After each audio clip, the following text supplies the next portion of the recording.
So, welcome everyone. Today we are having a session of letters to my former self, and I am happy to introduce Adam Berner, also known as Lama Adam, who will be our guest tonight. Welcome, Adam, and I'm going to turn it over to you. Thank you very much. Thank you.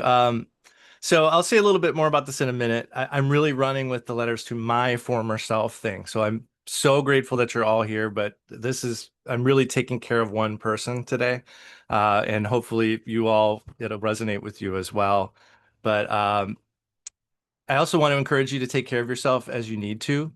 If you feel like you need to turn your camera off, that's okay. If things are triggering things for you, feel free to tune out for a couple minutes, whatever you need to do. Just please take care of yourself because I know a lot of us have some similar experiences and this could bring some stuff up. So what I'd like to start with is a little anecdote. When I was working at Denison University, I had to take an anti-hazing training. If you work in academia, I think you're probably familiar with these online trainings you have to do. And this was very shortly after I'd stepped back from the temple I was working at, and when I was just at the very beginning of my recovery. And I took this test and it was you had to answer, are these things okay all of the time, some of the time, or never? And I can tell you that I answered some of the time to a number of things that were never, at least according to the training. And so I want to throw some of these at you today. So for instance, just think for yourself, all the time, some of the time, never.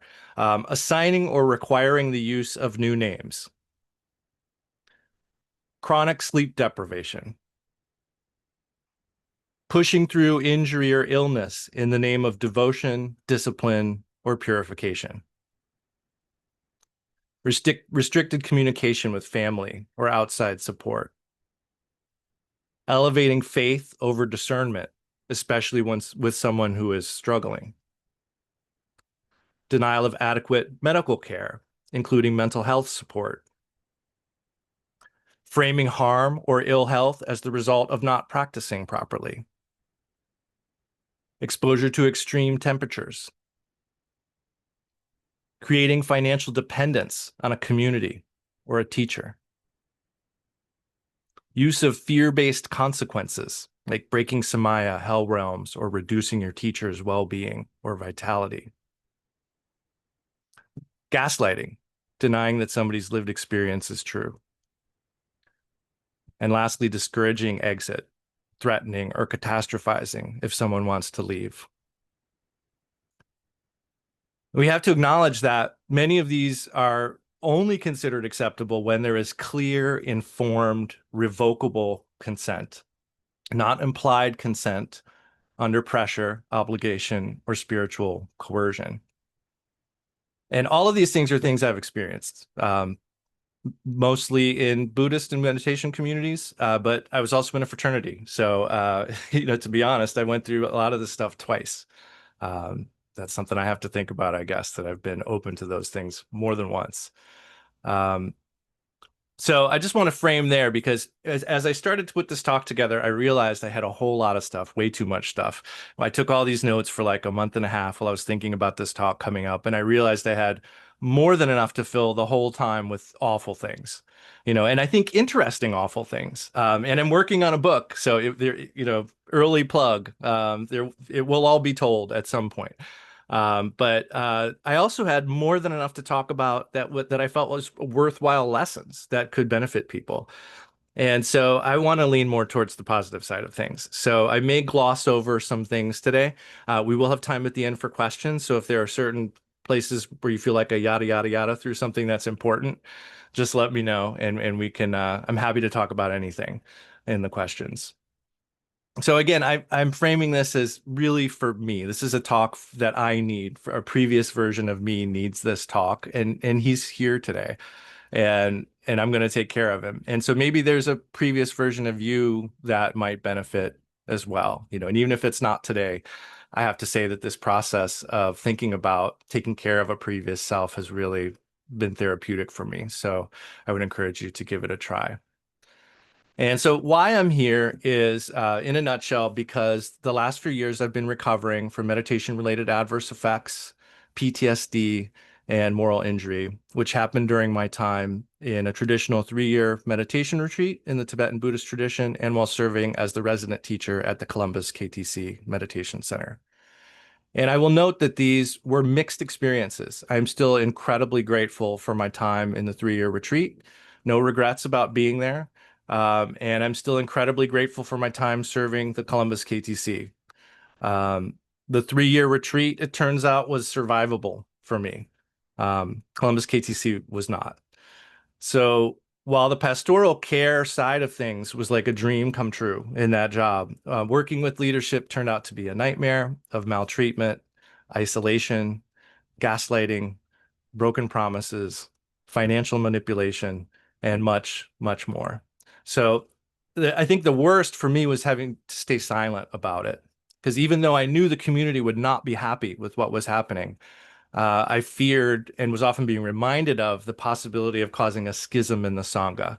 If you know much about Buddhism, you know that's one of the 5 acts of immediate consequence. It's as bad as killing a parent, you know? So that definitely leveraged me staying quiet.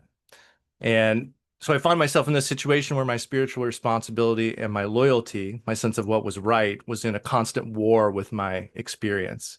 And my refuge had become my abuser. And it was an incredibly unsettling place to be. I can feel it right now just talking about it. So in 2023, after 3 years of service in a role that I was certain I was going to spend the rest of my life doing, I had to step back. And it felt very much like leaving an abusive relationship far too late. It's a decision that I'm proud of myself for making, even if it was a bit late, because it is when my recovery began. And even through the worst of things, and I think maybe this is what makes this a unique talk, even through the worst of it, I maintained some practice of mindfulness and meditation, although significantly modified. And my confidence in the Dharma has never wavered, even though the way I feel about Buddhism has definitely evolved. So, and I've remained a teacher of mindfulness and meditation and Dharma for the past 5 years in settings that are both religious and secular, and it's something I dearly love doing. So I've had a lot of time to process what's happened to me, and it has transformed the way I relate to mindfulness meditation, the Dharma, and Buddhism.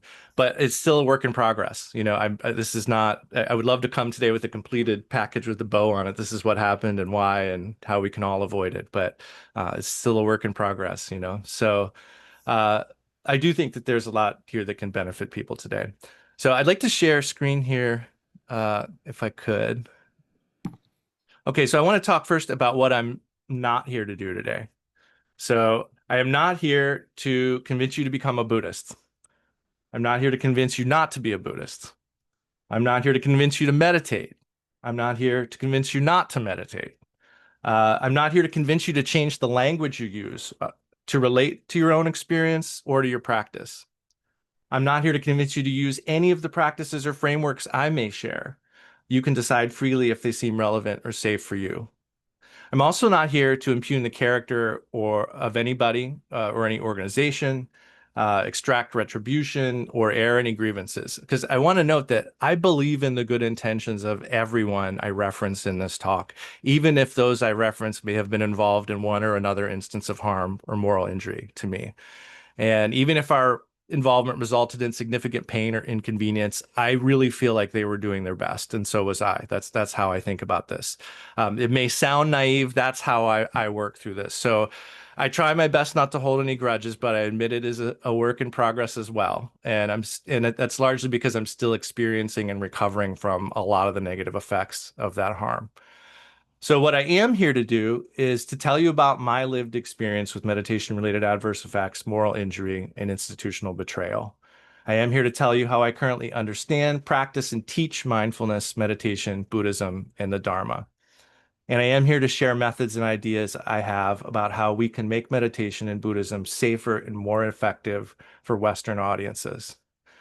Now, please be aware that I will be making a lot of references to meditation and Buddhism, as a lot of my story is in that context.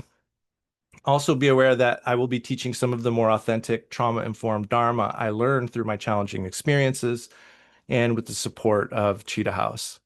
And again, just please know if I sound like I'm getting excited or preaching, I'm preaching to previous me, like I'm not trying to convert anyone.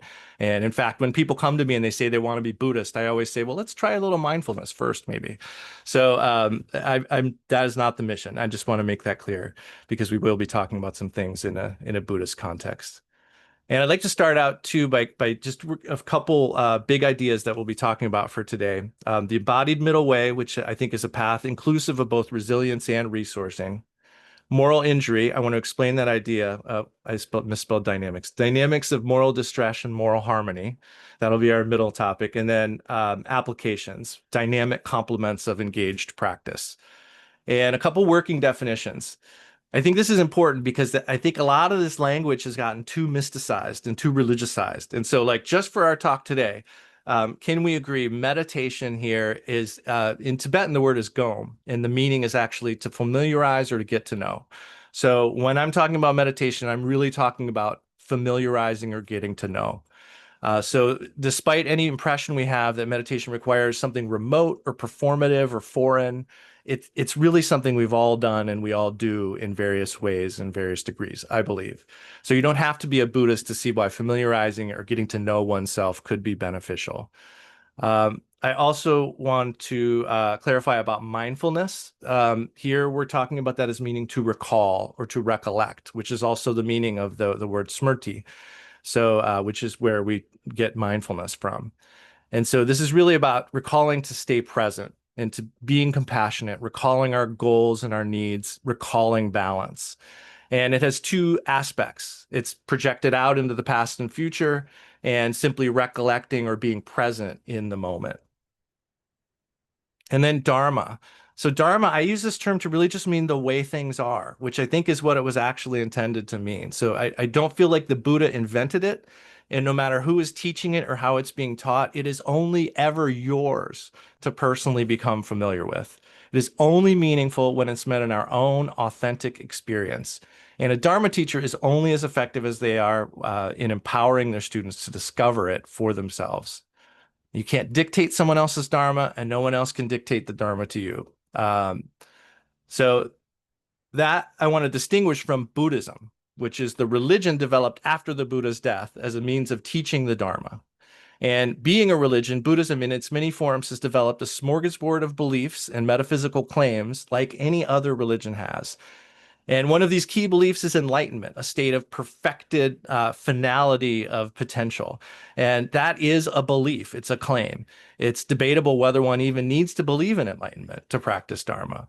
But that's one distinguishing factor. And that's okay because religious beliefs and metaphysical claims are not Dharma. Buddhism is not Dharma. Buddhism is a pedagogy. That's how I see this. So while Buddhism may have usefulness for many people, it is not for everyone. And I think the simplicity of Dharma, meditation, and mindfulness is available to anyone who finds it useful. It's there to be tested for oneself, completely separate from Buddhism. If anything, the formal religious practitioners here, I think, are borrowing language that belongs to everyone and using it for their specific purposes. So we're talking primarily today about meditation, mindfulness, and Dharma, and I want to distinguish that from Buddhism. And I also want to start here with a quick overview of a practice I've developed for myself. So one of my main kind of mantras or practices is gently returning. And this is going to be the title of my Substack and my upcoming book. And to me, it gets at the core of life's practice. It's like a fundamental instruction. Some of you may recognize it from shamatha or basic mindfulness. It's like coming back to an anchor, such as the breath. But it's also like a practice on the macro and micro levels of time where we're moving through life with a goal, we get distracted from that goal. Weeks later or months later, we return to that goal. So there's an intention we have, something we're trying to do, we get distracted, we come back. In a session of meditation, that may happen repeatedly as we come back to the breath or another anchor. But I think we need to think of it on the big scale too, of like what our goals are, what we're trying to accomplish, what we want to be. So the returning to me here in gently returning seems to be pretty easy.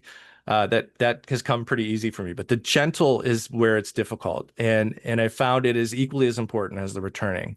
So when I'm returning, when I'm coming back to me or to something, am I doing it gently? Am I doing it with care? Is it with frustration, anger, or resentment that I'm returning? Because when I return, or another thing is when I return, have I gone way far afield of what I was? So the return is like a long way, like a whiplash over a long distance quickly. Or am I noticing my departure, my distraction quickly? And then the return is pretty short. And to me, this is really the heart of why mindful practice matters. And for many years, I was returning, but it was not gentle. So the quality of the return, how I'm returning, I think is a major factor in how I perceive the quality of my life in general over time. Those returns we take add up. And when we're able to shift them towards gentility and compassion, our whole life can shift in that direction too. When the return is not gentle, I've learned it generally means one of two things. Either I have to work on my gentility, in this case, my self-compassion, or if a particular return seems to always be the opposite of gentle, aggressive, hostile, unpleasant, that may be a sign that it's not about my process. And it may be much more indicative of something I should not be returning to. And in that case, whatever I'm returning to is likely something I should let go of. And knowing when to quit and actually taking the leap to quit is something I've always had a hard time with. And much of the negativity I've found myself in during the years, my worst years working for the Dharma Center was negativity I should have let go of, and I should have left it behind. The return again and again was not gentle. And the anchor was not at all right for me. And that made for an awful experience. So returning here is to authenticity, returning to a sustainable path that honors who we are right now. And to talk a little bit about the embodied middle way, the reason I mention this is because I think what does the middle way really mean? We talk about this as being what the Buddha learned when he became enlightened. And I think people really nerd out on this and get into like, well, it's the middle way between ultimate and relative truth or materialism and nihilism. But sometimes those approaches just turn the most practical, personal thing into some esoteric bullshit. So for me, the embodied mind middle way is one that starts with our current situation, what my mind and body are telling me when I just listen. And the process of the middle way is, I believe, managing dynamic complements. And that's something we'll talk about in more detail later. I want to give just a quick comparison to the life of the Buddha here, because this is the context from which I learned this stuff. So if you know the story of the life of the Buddha, you have a story of two extreme phases of practice. You have a phase of like pure comfort fixation that ends, has a distinct ending. You have a phase of pure discipline and asceticism, which also has a distinct ending. So each of these phases of extreme practice were equally untenable, and they both had an ending. He tried both opposites approaches and neither worked. It was an either or and neither worked. And again, I don't know that this really happened, but as a parable, I think it's very useful, and that's how I'm introducing it today. So after completing his ascetic phase, he didn't know what to do. Like that's the way I see it. He had this great blessing of unknowing. It was a lack of certainty, and the presence of curiosity and compassion, which I believe are really our superpowers. So he was sure as hell not certain of anything, except that he needed to familiarize, to get to know, right? Familiarize, get to know, meditate, which he did overnight under the Bodhi tree. I believe what happened, why he awakened, was that he let his own experience be his teacher. So what he discovered was the middle way, and that's a path that balances extremes. It's a path that manages dynamic complements. And his story doesn't demonstrate the need to get rid of our comfort entirely, or only engage in challenge. Although I think that may be what a lot of people read Buddhism or Dharma as. I believe it demonstrates the value of really our two true superpowers, which are curiosity and compassion. And so I think the middle way really is knowing for ourselves uh, when it's time for comfort, when it's time for challenge, when we're too tight or we're too loose, when we need an external teacher or when we need internal wisdom. And I think these complements act like the ends of a guitar string. Like these things are not in conflict with each other. They're what this thing is hung on, what our whole experience is hung on. So we need to get to know these poles so that we can have an accurate sense of what kind of balancing we need to do in the situation. And so another thing I want to teach today is I've developed a sort of three-step practice that I use pretty often. And it starts with a check-in with the window of tolerance. And this is something I think developed by Dan Singer at UCLA. I learned it through the trauma-sensitive mindfulness community and Dr. Britton's work. And by the way, I could talk for 25 minutes about how impactful Dr. Britton's work has been on my life. We only have an hour, so just know I would love to talk about that for a half an hour for sure. But anyway, so the window of tolerance, I think, is a way of looking at balancing hyper-focused and hypo-focused. And we work with that dynamic complement, or as we call it in meditation lingo, agitation and dullness. And so when you do a check-in like this, you're checking in and you're pausing and noticing like the flavor of our mental state. We're noticing, are we feeling like a little agitated or a little spaced out? Because I think initially it's some sense of one or the other. And that's a little too either or. So what I think is cool is then we start to put it on a spectrum and we can start to see, well, I am feeling agitated, but I'm only really like a 6, or I'm only really like a 7.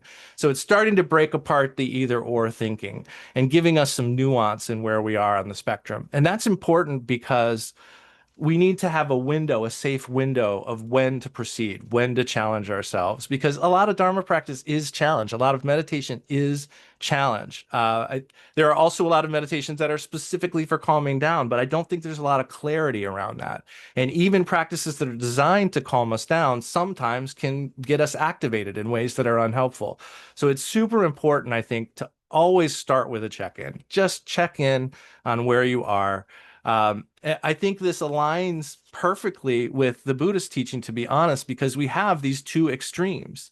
And I think these two extremes map onto the window of tolerance. And so when we think of the idea of enlightenment, like a state of perfected balance, I actually I love this image of the Buddha, but I feel like I've been getting a lot of comfort lately from this image of the Buddha because I feel like the Buddha has to have these two advisors.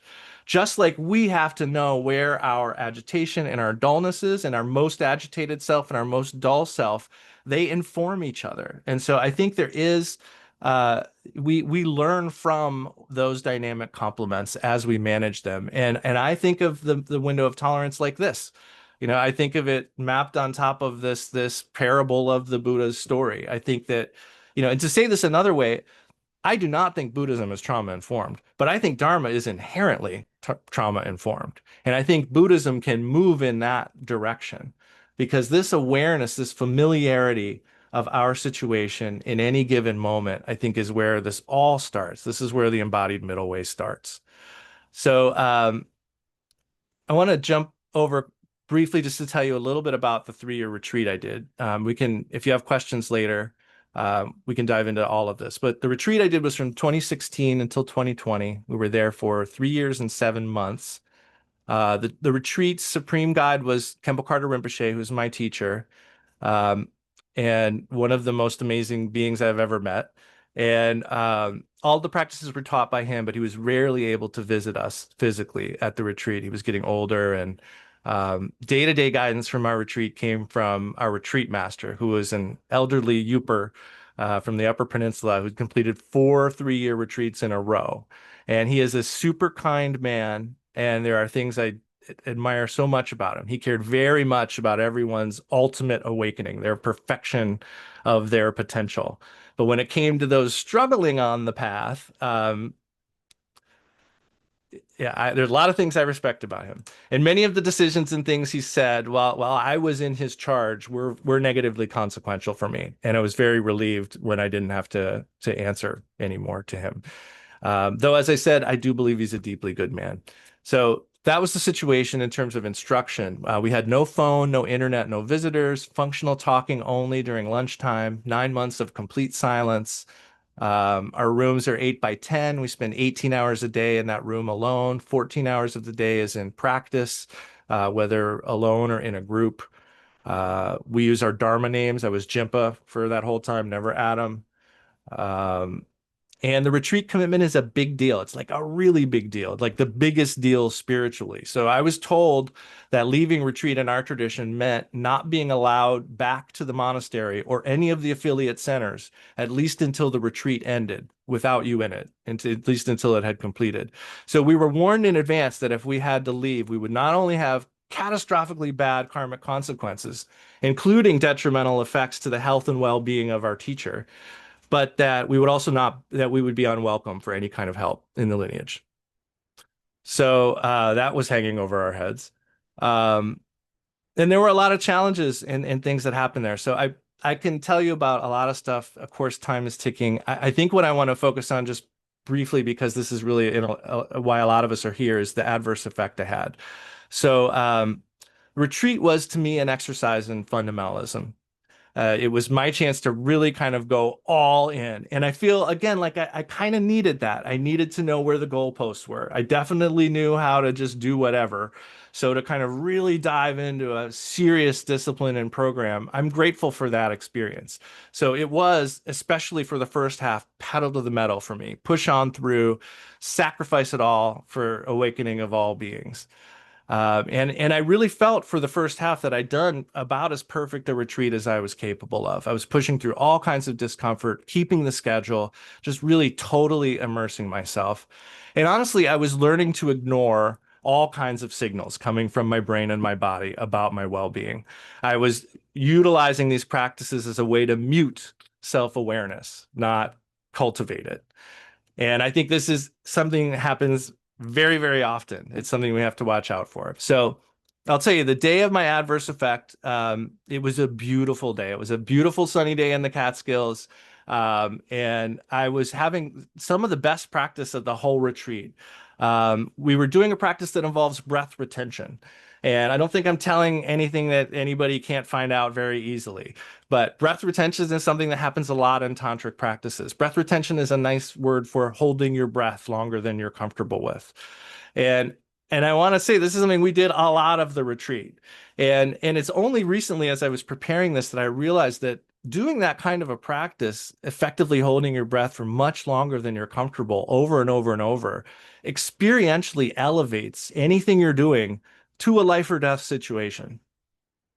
You know? I mean, and it vastly increases the chance of traumatic activation. I mean, I'm not a scientist. We can ask people who are here to confirm that, but I'm pretty sure that we're really putting people in a position that is precarious.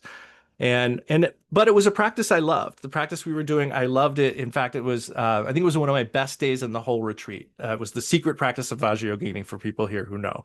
And and so I was doing this practice, and all of a sudden, something snapped. I think many of you here probably knew exactly the phrase that was coming because I've heard that phrase so many times with people who have adverse effects of meditation. Something snaps. You know, it doesn't always happen that way, but there's something just in it. It's all different. And so for me, it was a wave of fear and dread swept over me like nothing I'd ever felt possible. I was horrified about everything and nothing. I was sweating. I could feel my heartbeat. I could see my heartbeat in my eyes. I was all of a sudden worried about my mom. Like, did something happen to her? Is this like what happens when somebody have this telepathy between family members? You know, what is this? Did something happen to me? Did I meditate myself into insanity? You know, like I started having these conversations with myself, and I'd learned almost 5 years later in a very different setting, in a consultation with Dr. Britton, that what I experienced is one of the most common adverse effects of meditation, non-referential fear and terror. I didn't even know that was a thing. No one in the Buddhist community had ever told me that non-referential fear and terror was a possibility in my meditation practice. Yet it is one of the most common side effects of meditation.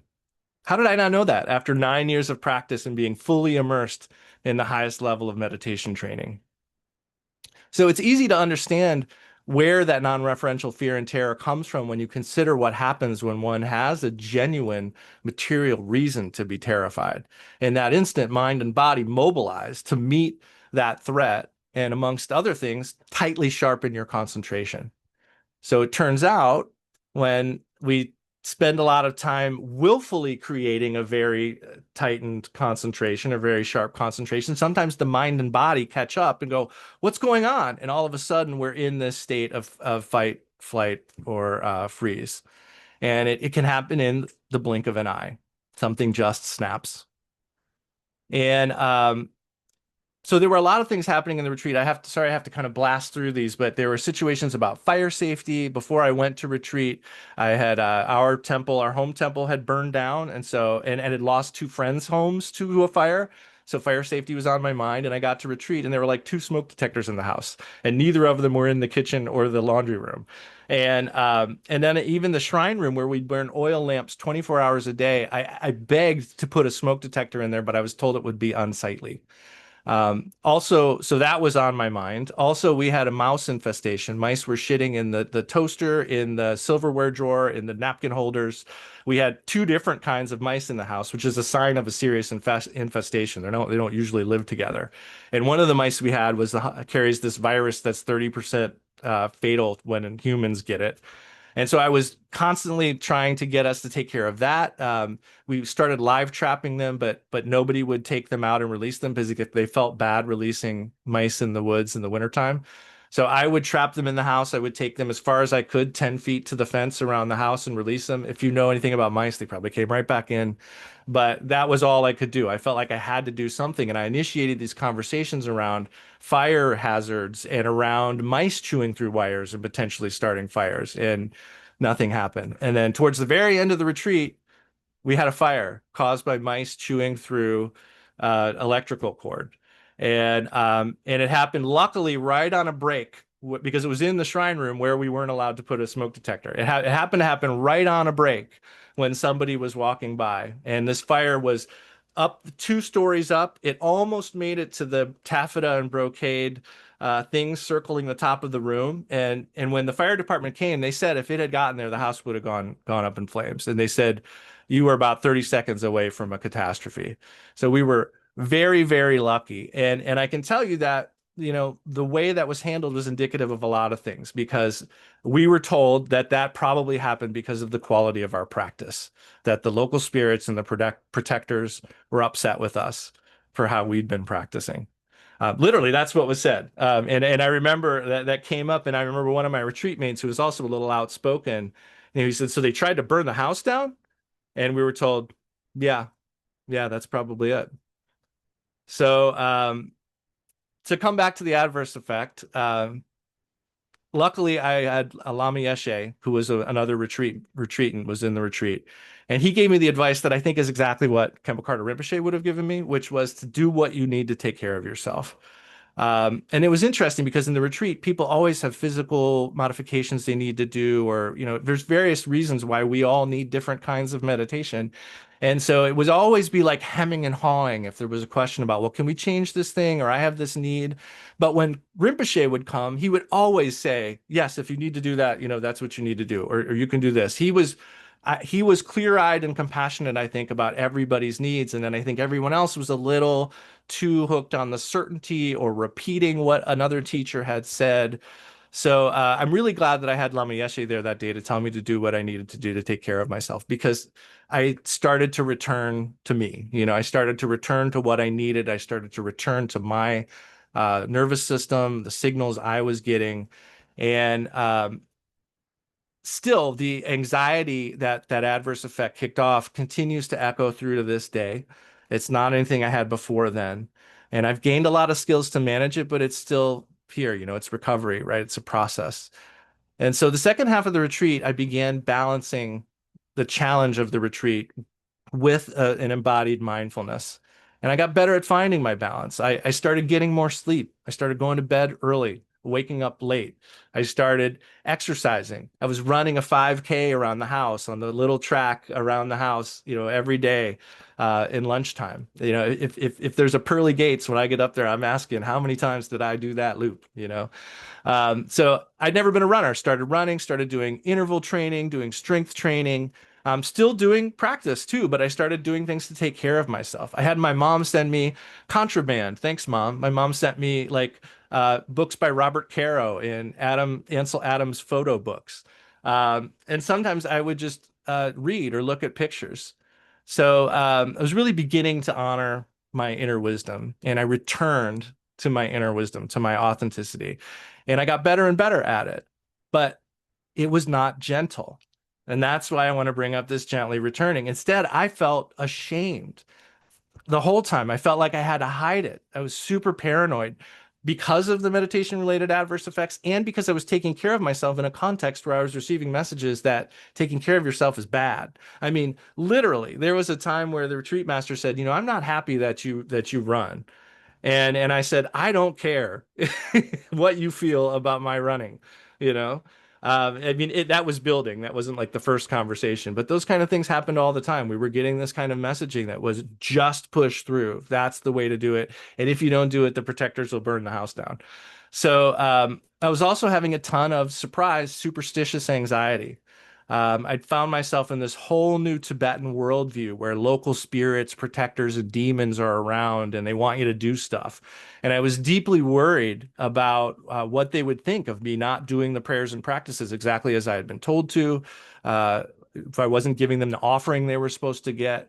I even started getting afraid when I did do the stuff, like they're going to be mad I didn't do it yesterday, and here I am doing it today. So there would be thunderstorms sometimes, and we'd hear that's Mahakala that was mad or disgusted with us. So even though this sounded ridiculous to me, it also impacted the part of me that really wanted to try this path fully. So on some level, I also allowed myself to believe it. Not so much on the surface, but I wouldn't say it to others, but it impacted me a lot. And it led to some serious paranoia that really had me riddled with anxiety and fear, even while I was taking care of myself. It put self-care against, practice. And I don't think that should ever be the case. Um, so to apply the middle way here, the embodied middle way and the window of tolerance, the retreat was a revelation for me because it gave me a much better idea of where the goalposts actually were on the field between fundamentalism and embodied realism. So fundamentalism might be a useful practice for oneself, but only the individual ultimately knows if at that point in time, that's what they need. Fundamentalism and fundamentalist views should never be forced on another, and they maybe even shouldn't be suggested. Fundamentalism is an extreme path, and if we're applying an extreme remedy, there better be an extreme malady we are counteracting. It only makes sense, right? So I mean, the most basic teaching of meditation in Buddhism, the life of the Buddha, it's all about not going to extremes. It's about staying curious and compassionate. Fundamentalism and Dharma practice do not mix. This is my belief. When one is there, the other is gone. But fundamentalism is right at home in Buddhism or any other religion. And that should tell us something about the difference between the two. So now I want to jump into we're definitely going to have to cut some stuff today, but I want to jump into that's okay. Got a lifetime of stories to tell. So I want to jump into moral injury briefly because this is a topic that not a lot of people know about, and learning about this has really helped me. So moral injury is a somewhat clumsy name for the frequent lesser known companion of post-traumatic stress disorder. And Jonathan Shea's definition is when there has been one, a betrayal of what's right, two, by either a person of legitimate authority or by oneself, and three, in a high stakes situation. So there is moral injury when there has been betrayal of what's right by a person of legitimate authority or by oneself in a high stakes situation. So to compare a little bit, PTSD mainly lives in the nervous system as helplessness and a need to reestablish safety. Moral injury, though, lives in like the metaphorical heart. It's some mixture of shame and guilt and disgust and betrayal that can only be relieved by reestablishing meaning, self-worth, and moral equilibrium. often through spirituality, mindful practice, and shifts in worldview. So when PTSD is present, it's likely that moral injury is too, and vice versa. And I also want to note that treatment outcomes, what I've learned is that treatment outcomes are best when chaplains work together with therapists on moral injury, because recovery from moral injury has so much to do with meaning making. And that's often the realm of the spiritual. So the underlying dynamic of all of this is that there is this dynamic complement of moral distress and moral harmony. And moral injury is an extreme case of moral distress. And that dynamic complement, getting to know when our moral operating system is in harmony or in dissonance with our situation, and to what degree, is something we can familiarize ourselves with. We can get to know that. And an awareness of the degrees of moral harmony or distress we're experiencing at any given moment is the first steps towards avoiding the shock of moral injury. The second step, I think, is cultivating a lighter grasp on our views and our expectations and the resilience to not let them go when we do meet dissonance. And this is a delicate process. It's a delicate process because what we consider the best of us, our values and our standards and our sense of meaning and place in the world, are exactly what can become our greatest vulnerability in the face of moral dissonance.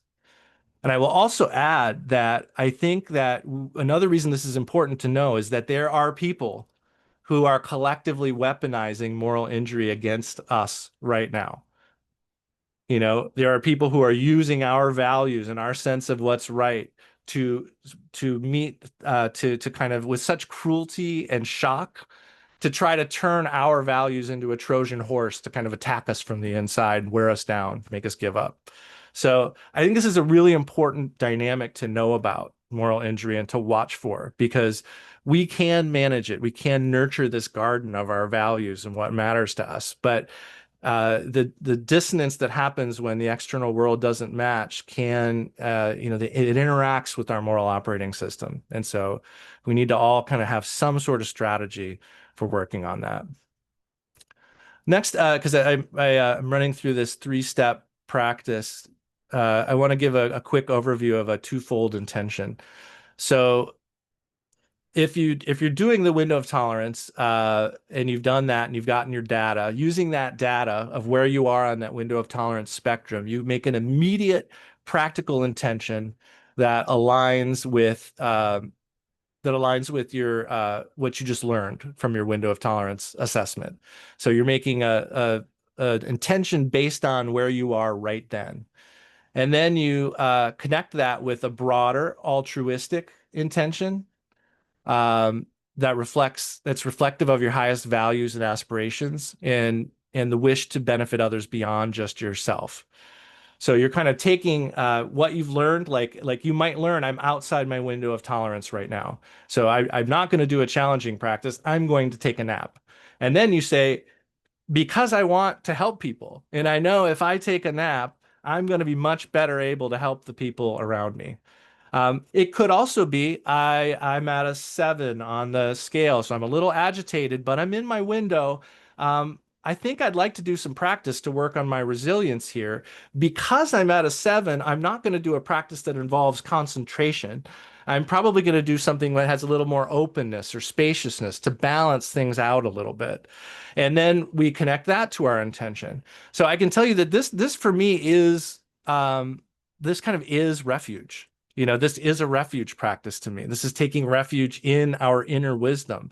And so while I still sometimes do the 4-line Sanjay Chidong prayer, if you know from Tibetan Buddhism, the refuge prayer, if I do that, I always do this first anyway, because I want to get in my own words where I am right now, what I'm doing in an informed way, and then to connect that to my sense of purpose. There's all kinds of research that being able to connect the things you're doing with a sense of purpose is beneficial. And so the more often that we can kind of do this practice. So the third step really here is just acting. So, we check in, make a twofold intention, act. And to me, this is kind of this is what I'm trying to gently return to again and again and again, staying connected to what's going on, what I need, being clear about my intention in the moment and connecting that to my bigger goals and aspirations, and then acting. And acting could be doing could be being, could be either one. So I think this is a really useful full practice. It has been for me. And so just to throw some connections here to moral injury and my experiences in retreat, I mentioned about the mice, I mentioned about the fire, all of those, the fire safety kind of stuff. You can see how these in the context of intense spiritual practice might cause post-traumatic stress, but you can also see how moral injury might be implicated in these situations. Um, Similarly, thinking back on the people who left the retreat and how they left invokes some moral injury for me because these departures were never, ever pretty. People cracked, and we all cracked in one way or another. Some of us stayed, and some of us left, and maybe it was for the better or the worse that we stayed, but many of us opted in. And when I think of the state of some of those people when they left, and know that it would likely be the last time we'd ever see them. And they were on their own after this incredibly unique and incredibly challenging experience. That hurts. And I didn't realize it at the time, but almost certainly in retrospect, they were suffering from any number of the 57, 59, I don't know how many adverse effects that Britt and Lindahl and the others have documented. And these people needed help. And I hope some of these people found their way to Cheetah House. I haven't seen any of them here. So there's also the demonizing of self-care, giving us trouble for exercising or taking care of ourselves, making us feel like lesser for modifying something, like the hierarchy of practices. This is the best way. If you need to do it this way, it's not quite as good. But if you think about it, if there's only one way you can do a thing, that's the best way to do it. So to say like this is the best way and this is a lesser way, that's kind of universalizing when we should be engaged in person-centered care, a phrase I learned from Cheetah House and I love. So I just want to note once again that I never heard Khenpo Karthar Rinpoche deny anyone what they needed for their practice, my teacher. But so many other teachers were afraid to authorize modifications. They were afraid to give person-centered care. And so the I'm still skipping through some stuff because I'm thinking about time here. Yeah, so I'm going to jump ahead to managing dynamic complements. And so what I mean by dynamic complements, I'm still looking for, I'm kind of liking dynamic complements. I have a whole list of terms that I'm trying out to kind of name these things. What we're referring to here are things we might call obstacles or oppositional forces, but I don't think that's the right way to talk about this stuff at all. As I said earlier, like tightness and looseness, we can say those are obstacles, but when you're a little loose, you need a little tightness, right? That's how you balance. So I don't really like the idea of like thinking of these things as oppositional or things that need to be eradicated. Let's put the two phases of the Buddha's life next to the Buddha and let them inform him. So a dynamic complement is something that requires constant attention, constant balancing. The tension is what makes them work. And we need to get people thinking about dynamic complements on the organizational level. So there's personal levels, tight and loose, agitated, dull. But on the organizational level, we need to get people thinking about dynamic complements if we really want to move mindfulness, meditation, and Buddhism towards a more trauma-informed, more inclusive Dharma. And one of the things I came up with to do this for my nonprofit Mindfulness for Life, we're going to be doing a series of programs called Dharma Deathmatch. And the idea is putting two oppositional ideas or seemingly oppositional ideas in the ring, let them fight it out and see if we can find a middle way. But it's also to really kind of highlight some of these things that we may not talk about as much. So for a little context, I don't know if a lot of people realize this. Until about 80 years ago, the amount of people meditating was a lot less. And in fact, most culturally Buddhist people, I'm thinking particular of Tibet, but I think it applies elsewhere too. Most culturally Buddhist people were not doing full sadhanas, with creation and completion. They were doing mantras, they were making offerings, visiting temples. If they were doing full tantric practices, they were doing it in the care of a teacher, probably at a monastery. It was a very specific and very different kind of setting for meditation. And we're now in the situation where meditation practices are so widely available. So, one broad thing we could talk about with these complements is just access versus safety, and I've been thinking lately, I did some research while I was looking this up about the OxyContin and Purdue Pharma situation from like depicted in the Painkiller movie. And also I was thinking about Britain and the opium that Britain brought to China. And I was thinking about how, also about all these people that I've met, and I know a lot of people here have met who have had these really bad outcomes with Kundalini practice or any of these high level tantric practices. It's definitely not limited to Kundalini, but that's one of the places where I've seen people have serious psychological breaks. And so I think the reason I bring up the opium or the OxyContin thing is because in both cases we have something incredibly powerful that is now placed in a population that may not be ready for it. And it may be causing a ton of problems. And this is a new situation. The Dalai Lama, I can't remember how long ago, but he said, we need to make these practices more available or else they'll go away. And so we are kind of preferencing access over individual safety right now. And I think that at least that, whether you agree or not, I think that dynamic complement is one we should be aware of and that we should be working with. And the three-step practice that I mentioned is a way of working with that. So, another one we can talk about is cultural fidelity versus cultural relevance. So, for instance, access or safety, or is access or preservation eclipsing safety and efficacy of the meditation for students? One would hope that helping people reveal Dharma for themselves would always be the driver at a Tibetan Buddhist center. But I believe an equal and sometimes more important motivation is often preservation of Tibetan culture. And I think that's an important thing to examine or think about. Uh, we need to be aware of it at least because it is a factor in decisions that are being made. And I think sometimes it is the driving factor. Also, there are so many cultural artifacts in Tibetan Buddhism and many other lineages that are not required for the practice of Dharma. They're not required for a practice to be effective, but they become conflated with Dharma because they are the methods of that particular lineage of Buddhism and the culture from which it arose. So these implied viewpoints and judgments and rituals are deeply entwined with the teaching of Buddhism, and Buddhism is deeply entwined with the teaching of Dharma. And we need to be able to discern these dimensions of the teachings as best as possible. So some examples from my talk today, local spirits and superstitious paranoia.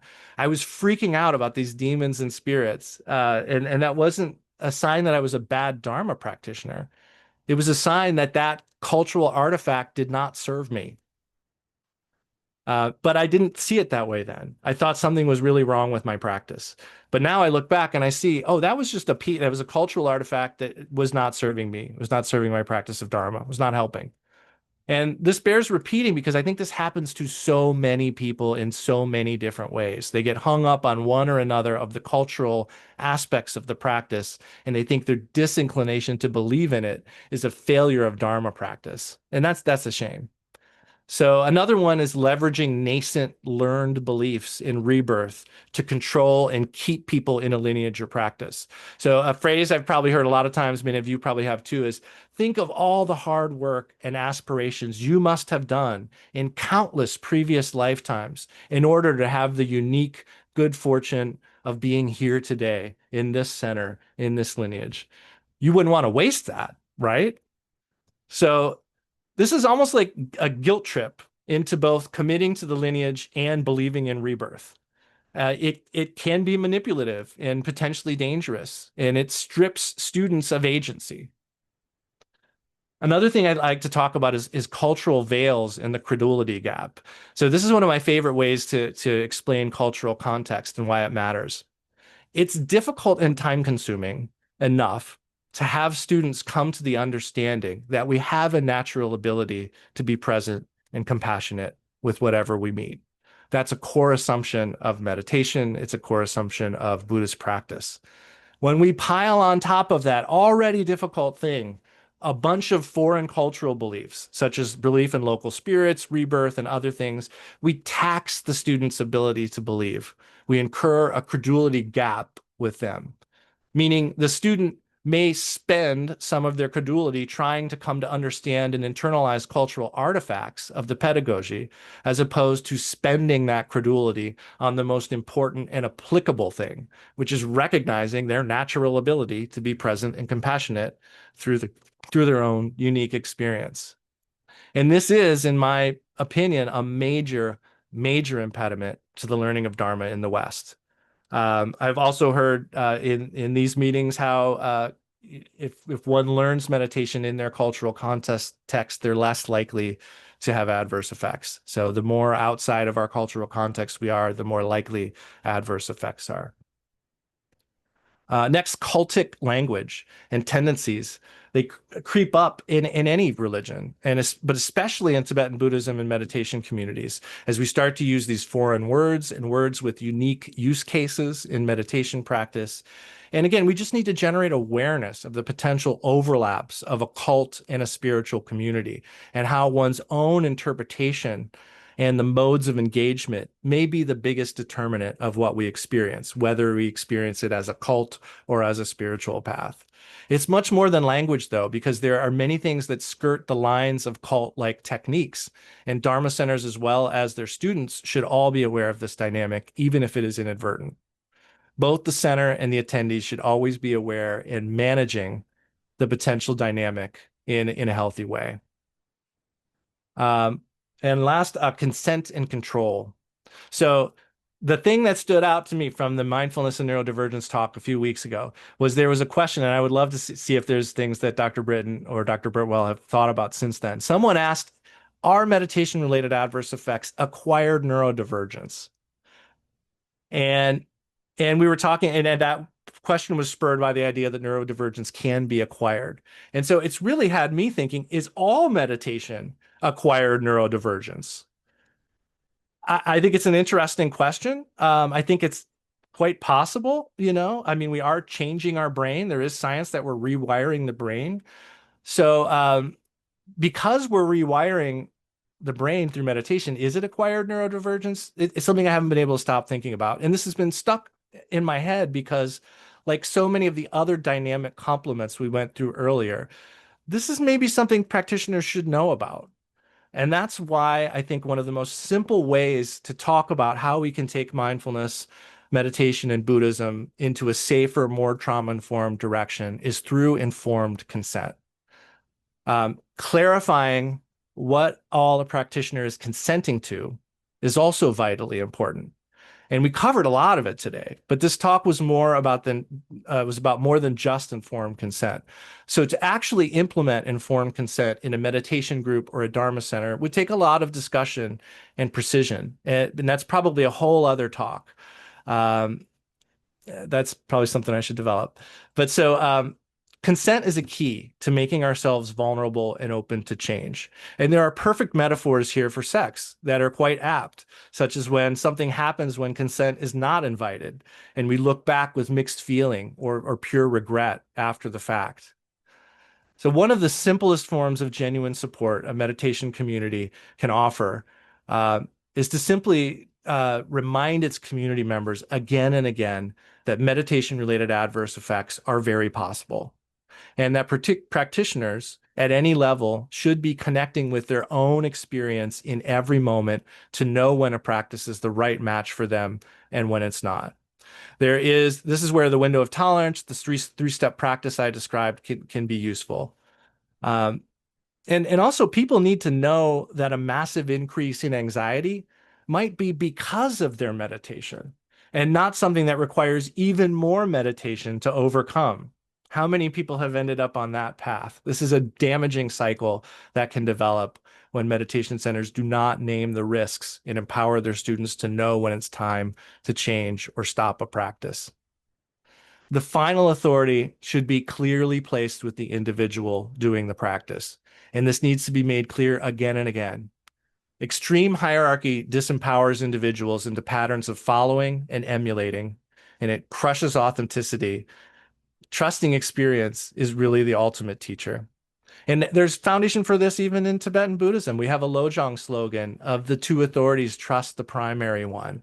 You know, whether it's what other people are saying or you, trust your experience. So no one should be remotely afraid to talk about the meditation-related adverse effects, informed consent in meditation spaces, improved meditation facilitator training, or any of the productive tensions between dynamic complements. That is the raw material for our improvement and our growth. And the presence of meditation-related adverse effects really only serves to demonstrate how powerful meditation is. So we should be more than willing to talk about it because powerful things can be good or bad. And if we're going to say it's so powerful, we have to recognize, like anything powerful, what's the Spider-Man saying? It comes with great responsibility, great power with great responsibility. So power can create and it can destroy, and how it's wielded matters. So I want to make sure we have time for questions. Just to wrap up, I really came back to meditation through scaffolding. So this, I think, is like the one sort of modality that Cheetah House shares, as far as I know. And I saw it as recognizing what shamatha, or calm abiding meditation, was really for. It's a fantastic applied practice of mindfulness to me. It's like controlling the switches on your train tracks, so we're always coming to these junctions of challenge and comfort. And I think scaffolding helps us wake up to when, first of all, when we arrive at one of those junctions. And second of all, it gives us agency to choose the direction we want to go. And this to me is just like noticing distraction and choosing to return, gently returning. So at any given moment, if you're heading for something challenging or something nourishing, and you get to pick. This is very much like the mindfulness of feelings in the four foundations of mindfulness that we talk about in Buddhism. In that case, we're turning towards feeling tones: pleasant, unpleasant, neutral. But here we're talking about noticing comfort or challenge. And we might notice, oh, this feels a little challenging. And we can decide, am I in my window of tolerance? Is this a challenge I should work with right now because I need it? Is now the right time?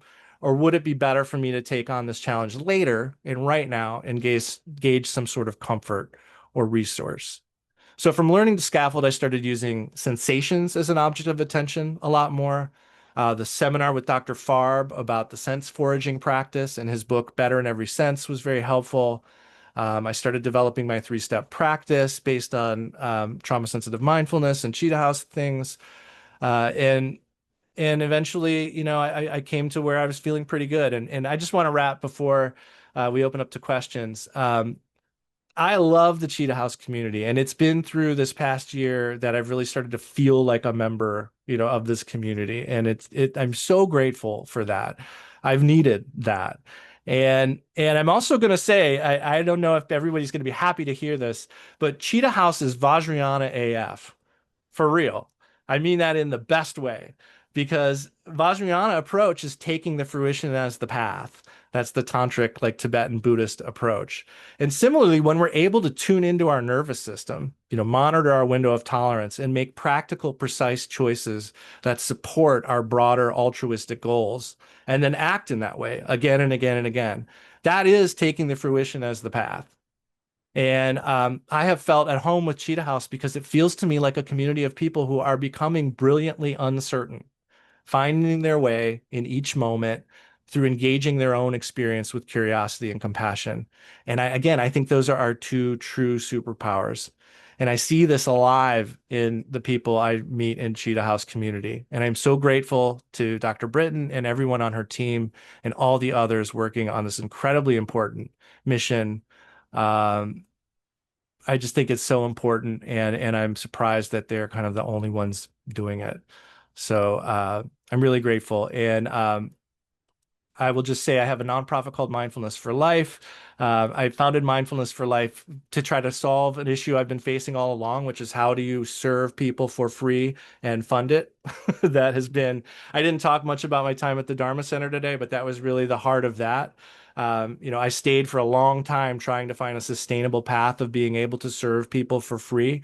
The reason I left was because of a lot of other things, like that I listed earlier. But that was, I'm still trying to solve that problem. How can I help people without the motivation of financial reward, and make that sustainable? I can tell you it's still a major struggle. I'm always like 2 weeks from a financial cliff, and I am right now. So if you want to support our initiative to help immigrant and refugee service workers, this would be a great time to support mindfulness for life. And this is the first time where I'm piloting my new mindfulness-based moral injury prevention program, which I developed as a capstone of my moral injury certificate program. And and I think there's something really important there. They use mindfulness as a treatment for moral injury, but nobody's been using it as a preventative. And if you know anything about mindfulness or meditation, it's probably good to work with that stuff beforehand if you're in a situation where there's likely to be moral injury. So, yeah, I think I got out everything, almost everything I wanted to say. There's so many other stories, but let's open it up to some questions. Thank you so much. I hope I didn't drop too much on you.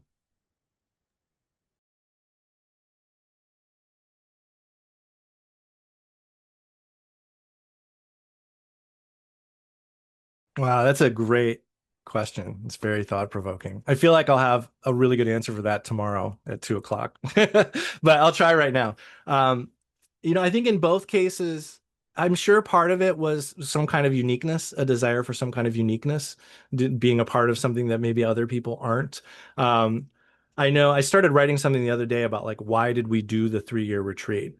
And I think if you had asked anybody, like they probably would say, well, to gain enlightenment, to benefit all sentient beings, but that's a little learned. I think a lot of that is like learned behavior, and I think in both cases, what I think I would probably an underlying dynamic was what I think is one of the main addictions of most people, which is certainty.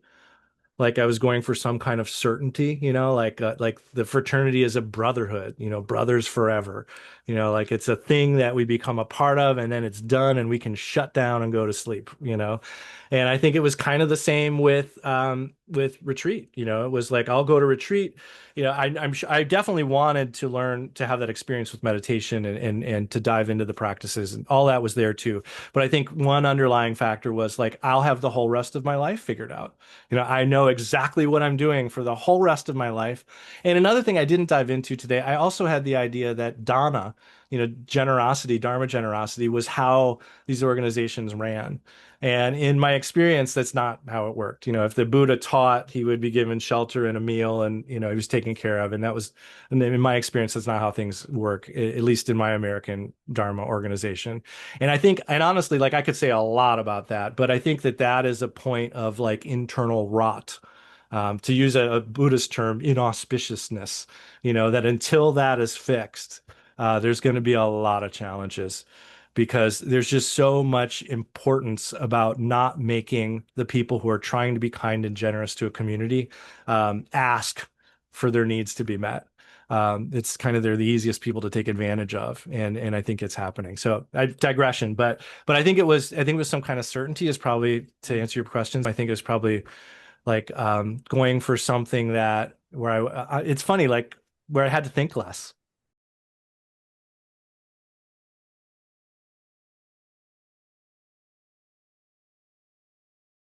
You're enough. Like you're good.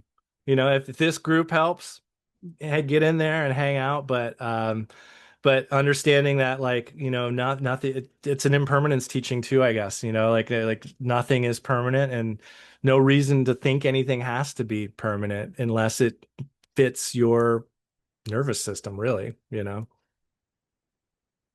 Thank you for that question.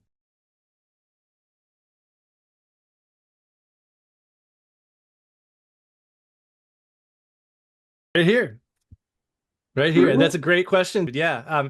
Can I invite in Dr. Britton to because I mean I could try to explain it, but I would rather you say what's going on. Sure. So, yeah, Cheetah House provides evidence-based education and support to people who have had, a range of different kinds of difficulties with meditation practice, different kinds of communities, other kinds of spiritual practice. Yeah, we have peer support. So almost everyone on our care team has had some kind of meditation crisis.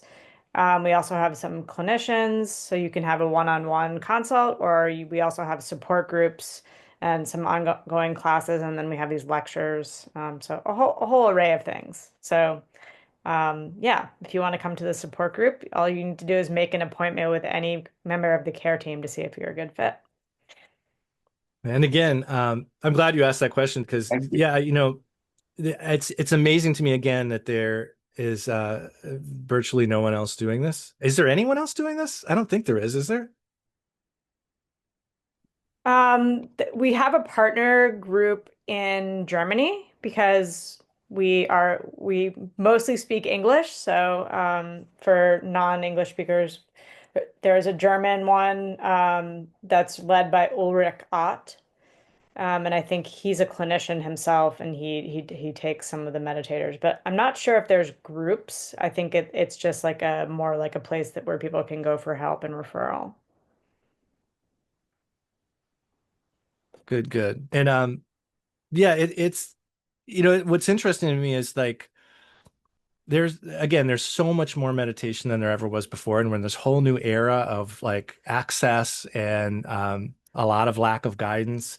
And so one of the places where I think my evolving mission aligns with Cheetah House is like I've gotten to the point where I don't care about making anyone Buddhist. I don't think I ever wanted to like proselytize or anything, but I actually and I don't even know that I want to teach anybody to meditate. If somebody asks, I'll be there and I'm available and I'm equipped and I enjoy doing that, to be honest. But what I want to do is help people use meditation and Buddhism safely because people are gonna find meditations. They're gonna, we're in this era right now. I feel like it's kind of like we're in this era now where the pharmacy doors are wide open. They're like Denny's doors. They don't even have locks on them, and you can go in, you can grab anything you want just because of the color of the label.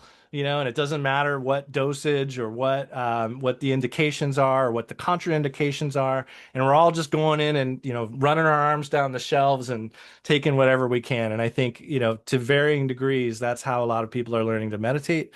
And I think there's another issue there too in terms of like learning from many different people, and you can put your meditations at cross purpose. So I want to say that one of the many things that I really benefited from in the Cheetah House community is the MyMap seminar, the My Meditation Assessment Process seminar. I would definitely recommend that because it was mind blowing to me to think about my meditation in terms of my goals, which is another reason why I have the three-step process I gave you today to really think like right now, what's my goal and what meditation fits that. And then two things that really stuck out to me from that I remember now are like number one, realizing that I ended up with a whole comprehensive worldview when I went in to learn to meditate. Like I literally just went in to learn to meditate. I went to the Buddhist center because I figured at the time I thought they've been doing it the longest, and I went and I walked into the shrine room and I saw all the colorful pictures of deities with 4 and 8 and 1,000 arms. And I was in this incredibly lit room with all these deities. And I said, yuck, please do not, I don't want anything to do with those. Just teach me to meditate. And 10 years later, I was in a retreat engaged exactly with those deities and as those deities. And it's not an awful thing that happened, but it was surprising to realize like it really snuck up on me. I did not realize I was developing and transforming my whole worldview in that way. And then the other thing that I got from that seminar was just the question of like, what if you have a certain goal that you're meeting with meditation, what other things also accomplish that goal? It's such a simple question, right? But like, and I think that also gets at the idea of, again, like I was here in the beginning of the talk, the idea of we all are practicing some kind of mindfulness or meditation. You don't have to call it that. If you hate that word, you don't have to use that word, but we're all in some way getting to know ourselves and how things work, what works for us, what doesn't. And being able to notice alternative ways of accomplishing goals is like really empowering. And so those were the two things that stuck up. Yes, Dr. Britton. All right, this is going to be a little convoluted, but so as you know, many people that come to Cheetah House have been so traumatized that um, they don't really make amends with Buddhism or like continue practicing, or they really kind of deconvert and really sour on the entire experience, often become sort of anti-religious in every way. So, it's interesting to watch how you've kind of maneuvered in order to, keep doing what you do, or at least do it, modify the way that you do it so that you continue to be a teacher and you continue to use, terms from, from Buddhism. And so, and we can talk about, how the you separated out the Dharma and Buddhism, and that I see that as, one of your strategies. But the voice in my mind, and this is like my own, but also everyone else that I've talked to at Cheetah House, is like religions are not person-centered. Like by definition, they're not person-centered. Like you can't just Agreed. like, you know, and then a lot of people like get burned by this. They show up at the, at the Dharma Center and they're like, well, I'm doing it for this reason, and they get, put in line pretty quickly. So, and I think one way that you're getting around this is that, you are a Lama, you can teach your own thing and you can basically do it your way, which is person-centered. But like there is you are part of a structure, and there is definitely, I can tell you from experience, an old guard that's around. So how are you managing that? Do you have a Buddhist superego that's, you know, saying like, the word surrender is also like one of those things where like um surrender is like pretty much the antithesis of, person-centered approach. Like we don't care what you think. We don't care how you feel. Like, follow the rules, and like, getting rid of your ego is abdicating for, your own self needs. So there's a lot of things that are like in my opinion, kind of central to a lot of Buddhist ideas that are depriving people of agency. Um, and so yeah, any of that, how do you navigate it? Yeah, yeah. Well, I mean, I 100% agree with you that the religion is not person-centered. I've totally 100% on track there. And I do feel like obviously it's a process that's ongoing. Like I have my own relationship with Buddhist beliefs, and a lot of that's personal. But I had to, in coming to do this talk and agreeing to do this talk and preparing this talk, like it helped me to realize that um, it doesn't really matter to me what the institution thinks about what I have to say or teach anymore to me. It matters a little bit in the sense of like I want to impact people in a positive way. And probably the worst thing about stepping back from the Dharma Center was the impact I can have on people is like this compared to what it used to be. But I'm okay with that because I'm doing it in a healthy way, and I'm doing it in the way that I feel is authentic and right. But I had to kind of come to the point where I was like, I'm gonna teach what science is telling me is right, what my experience is telling me is right. And I really think that the Dharma is something we find in a person-centered way, and Buddhism is like a one size fits all technique. It's not one, it's one size fits many, but you're right. There is that sort of push to like get in line and you start to use language. I remember when I first started to say for the benefit of all beings. It's such a weird sentence, but it became like so like natural to me, like there's all these, and again, like language is one of the ways that cults kind of solidify stuff. And so I don't know, part of it is getting away from the language and just trying to find a more personalized approach. And I think I put this in the abstract. Like I really do feel like interacting with the nervous system is like the foundation of all of this. Like our relationship with our nervous system has to come first. And I don't have enough. I haven't thought it through enough, but I feel like there's something really big there that could be explained really well and at length around Buddhism, or at least to support the Dharma. But yeah, I mean, it is. I think there's also that's a dynamic complement, religion versus person-centered. Like we need organizations that can help individuals, and that means a big group that has to systematize some stuff. But yeah, I don't know if I'm answering. My answer was probably as convoluted as your question, but did I get at it? Is there other things you want to? Yeah, I mean, since I'll just keep talking until yeah, someone yeah. raises their hand. But what I was thinking of is, so I'm an MBSR and MBCT teacher, and have done a lot with I know the manual by heart because I've taught in federal clinical trials. And one of the handouts, the only handout that they get on the first day, the participants, is a list of like negative thoughts about practice that you're basically like, if you have any of these thoughts, like you specifically need to dismiss them.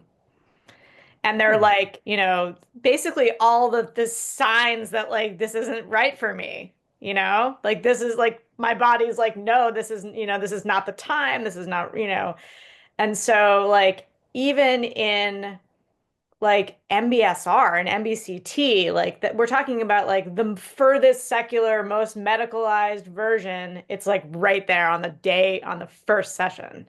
Like start, you know, dismissing your own body's signals. So I'm just, yeah. Anyway, Yeah. we have a Well, and one other thing, because I know you mentioned ego. Like I've been thinking a lot about that lately because I did a great series. David Treleaven offered an IFS for TSM series seminar about internal family systems and trauma-informed mindfulness. And so it was neat for me to learn about internal family systems. I think it aligns with the Vajrayana view that, everything should be brought to the path, nothing is to be abandoned. And it got me thinking about this idea of ego and letting go of ego. And like, and particularly, like, I'm also teaching right now on a text that encourages repudiating ego, speaking very meanly to ego for all the things it does. And I realized, like, who am I talking to? Like, what am I talking to? Is it possible that when I'm repudiating ego, I'm taking friendly fire? Like I'm actually shooting at these important parts of me, and I've come to what I think is what we actually mean by ego, which is like the resistance to how things actually are. I don't think it's like a me situation or a part of me. It's more of a dynamic. But I've never heard anybody else really talk about it exactly that way. And I think a lot of times it's taught in such a way that we do end up using it as a way to shut down our self-awareness. And that's so tragic and ironic because like we're trying to cultivate self-awareness, but when we say, give up the ego, I think a lot of times people hear, well, the part of me that feels like I can't do this, or the part of me that feels angry, like I need to get rid of that, but that's the data, that's the raw material. And it's just tragic that we end up uh sometimes dismissing that.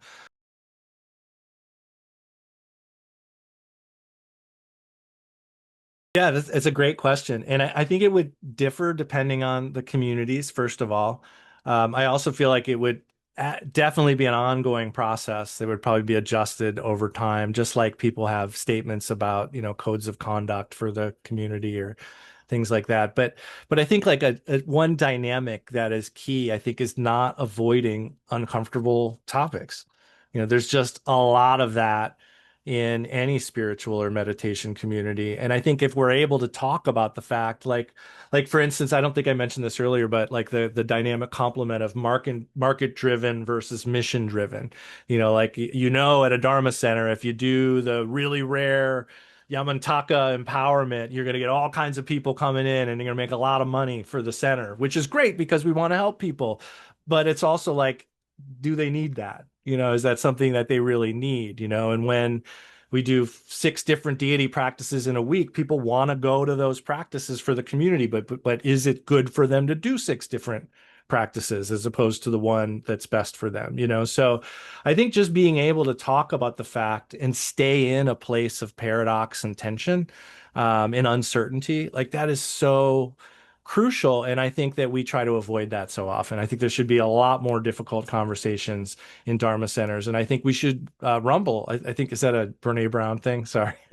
But like, yeah, we need to get in there and rumble, have these rumbles, like talk about the difficult stuff. And so I think the way it would look is both maybe some sort of statement, and just a new way of teaching, where we talk about the things that can go well and the things that can go wrong. And I think most importantly, how to know for yourself, how to determine your own way of deciding, so because part of another dynamic complement here is like trusting people who have authority on something or maybe have had more experience and trusting your inner wisdom. So there always has to be some balance there. But I would say in Buddhist communities in particular, we're way too fixated on the perfection, the end of the path, the finality. And I think that ends up reinforcing this sense that like we need to talk to the people who are higher up, who have had more experience and are, they must know what I need because they're further towards that final goal. Whereas I think a much more person-centered approach, much more trauma-informed approach is to recognize that in every moment you can be awakened. And that's one of the best things my teacher ever told me too, was that like we need to like valorize these moments of presence, these moments of being present and okay. Number one, there's negativity bias that we all have, so we kind of tend to think about the bad stuff that happens. But the other thing is that like we can in any given moment be totally present, and I truly believe that we can behold nirvana in any given moment, and we just want to make those moments more often, and they matter. And like I think of this time when I was in Sedona and I was on this hike at the Cathedral Rock, and they have these energy vortexes there supposedly, and I was feeling amazing, and I was so present. And I wasn't a meditator at the time or anything. I didn't know what to call it, but I was like just totally there. It was amazing. And to me, that was one of those moments of awakening. I was present. I was right there. And that matters. That wasn't fake. That wasn't like partly there. That wasn't like a sign that the fact that it ended isn't a sign that I'm a bad person or a bad practitioner. I think we just need to really start to train ourselves to feel good about those moments when we do come into the present moment, which also means noticing the tensions, noticing the imbalances and being okay talking about them. And maybe even being okay talking about how your imbalance may not be my imbalance. And I just feel like we skip a whole lot of those things in Dharma communities, particularly because we all want to look dharmic. We want to look like we're, great practitioners or whatever. And so that's why I picked the name Dharma Deathmatch for my program that I'm doing. Like, let's get in there. This is going to be a little rough. Let's do it. So I hope that answers your question. Like it's not I think it's specific to each community, and I think it is both a matter of like compiling one thing, maybe that says all the stuff you want to stay across the board, but also it's a matter of responding to individuals in the moment in situations as they come up with a sense of uncertainty and curiosity and compassion. And I think that it's always going to be a work in progress. Thank you.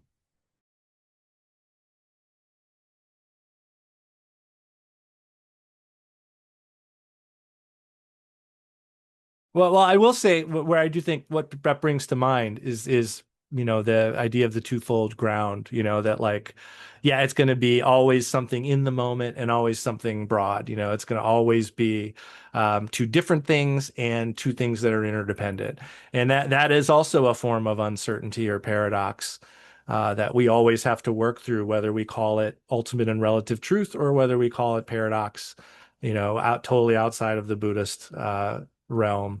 I think that uncertainty is really like where we live, and it has to be okay. Like we have to, I guess maybe that's a good place to wrap it. Is like we have to find how to make that okay. And there are some ideas in Buddhism, and there are some ideas in Christianity, and there's ideas in humanism, and you can try all of those out. They're all going to be systematized, for the persona, like whatever persona they're doing. It's not an actual person.